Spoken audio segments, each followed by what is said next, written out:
Hi class, I hope you are having a lovely day. This is Dr. Brace, and this is going to be a short lecture on objectives for the program that you are planning or for your curriculum that you're developing.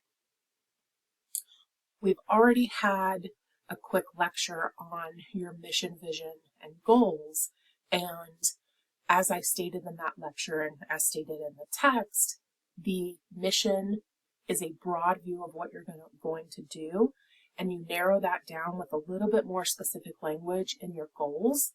And now that we're moving into objectives, that's where we get into more detail. So your objective is a precise statement of your intended outcomes.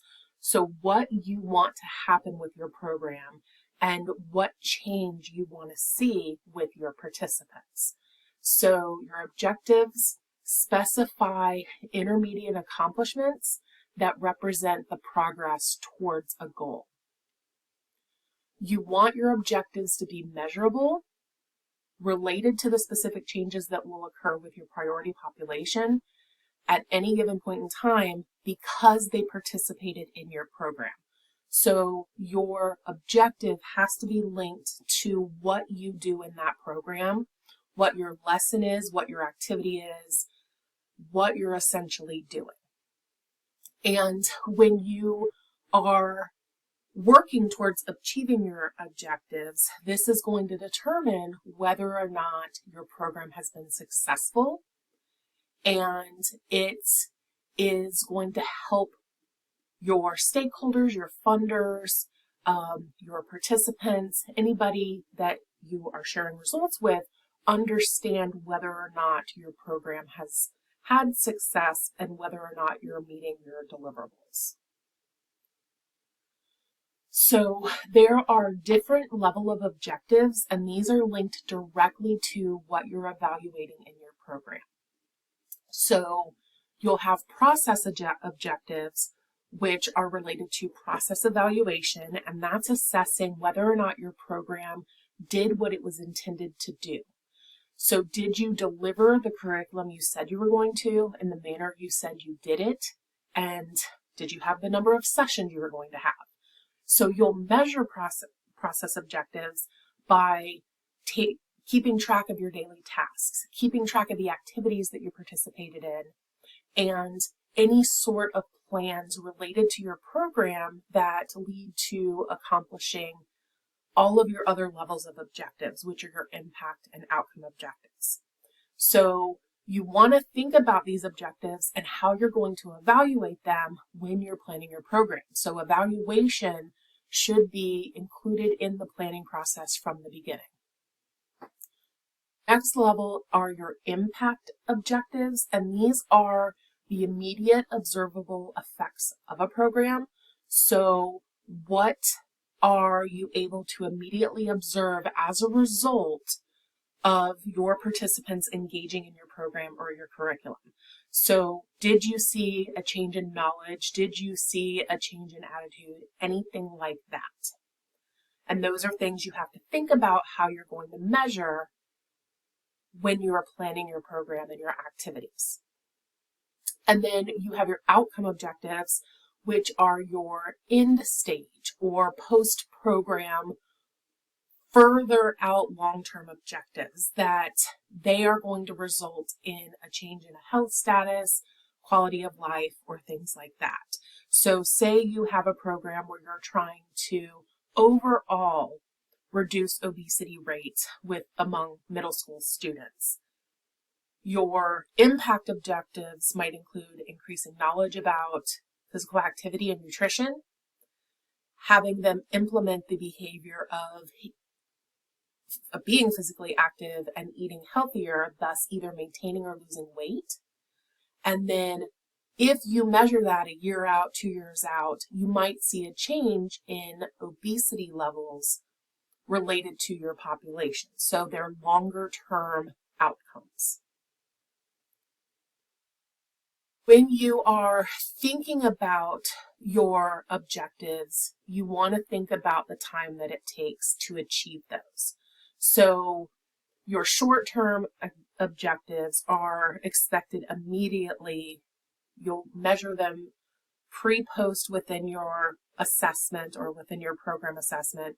And when the program is over, you should see a change in knowledge, a change in attitude, possibly a change in behavior. Your intermediate objectives are going to come after your short term.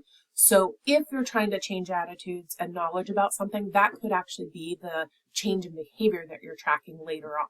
So you educate someone, you change how they think about something, and once they start doing it, that could be your intermediate objective.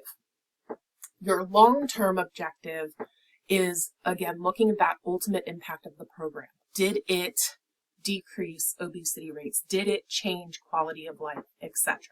And those are oftentimes a little bit more difficult to measure because you might not be able to engage with the participants of your program or curriculum long term. So how are you going to necessarily track that? So one of the ways that you can write objectives is to write SMART objectives.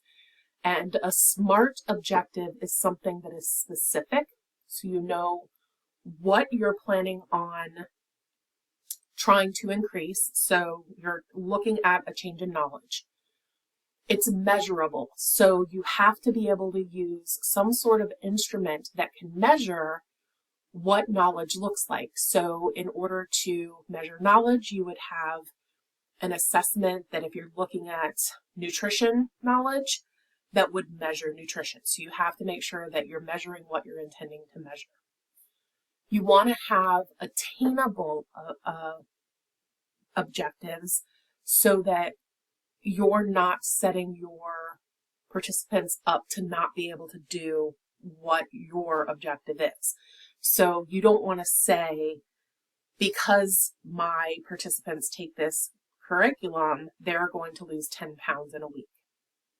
That's not feasible, that's not attainable, but you might say, if it's a nutrition program, the participants are going to have an increase of vegetable consumption by one type of produce over the course of a week. That gives you something that's attainable. They can do it. And it also needs to be realistic. Is it feasible? And then you want to have this to be time sensitive. So you don't want to just have something that, there isn't any sort of time frame to be able to know when your start and finish is. You want to kind of have an end cap on that so you can see if you've met that objective within that time period. So when you are developing objectives, you want to make sure that this can be realized within a reasonable time frame. Is it realistically achieved? Do you and the program have enough resources to be able to make sure that your participants, that the program itself can obtain an objective? And then are these objectives consistent with your stakeholders, the people who are sponsoring your program, that are funding your program, etc.? You also want to make sure that your objectives are considering your participants and make sure that they're not going to cause harm. And if you are working with a program that's planned for a specific population, consider their culture and make sure that you are including in a nutrition intervention knowledge and information about food that's culturally appropriate for your population. So what do they generally eat? How can you make it a healthier choice instead of saying, no, don't eat that? Because that could be insulting to someone's culture, which is a core component of themselves. And if you're telling them their food, their cultural food is bad, you can alienate your target population. When you are thinking about your objective, you want to think of it with multiple components. Who is going to change? So who are you targeting? Who is your priority population? What is the health behavior that will change? So what is that outcome? Where is this going to occur? Is this a school setting, a community setting? Are you doing this at a work site, in a hospital? Is it at a church? What is that time frame? And then how much change will occur? So this includes the components of a SMART objective, but it is specifying your priority population as part of that objective. An example would be after a participant is in your program, after session number 7, which looks at stress management, participants from Franklin County, at least 75% of them will be able to properly demonstrate 3 essential skills associated with meditation. So that's an objective that would be linked directly to the Heart Healthy program, that would be directly linked to the activities that are in session 5. And you're stating that timeliness after that session, they're going to have skills associated with meditation and they'll be able to demonstrate that. And your measurement of that could be having them demonstrate what they're doing and then you tracking what that looks like. Another example of an objective is by December 2023, county commissioners in Franklin County will approve the development of 2 new walking paths. So you have, by the end of such year, which I know that year has passed, who's going to be making this change, where it will occur, and then specifically what they are doing. So this is developing walking paths. It's not actually installing them and implementing them, but they're going to develop it. So these are examples of objectives that are going to be specific, measurable, attainable, realistic, and timely. They're going to consider your priority population and where that is going to occur. So please think about your objectives for your program.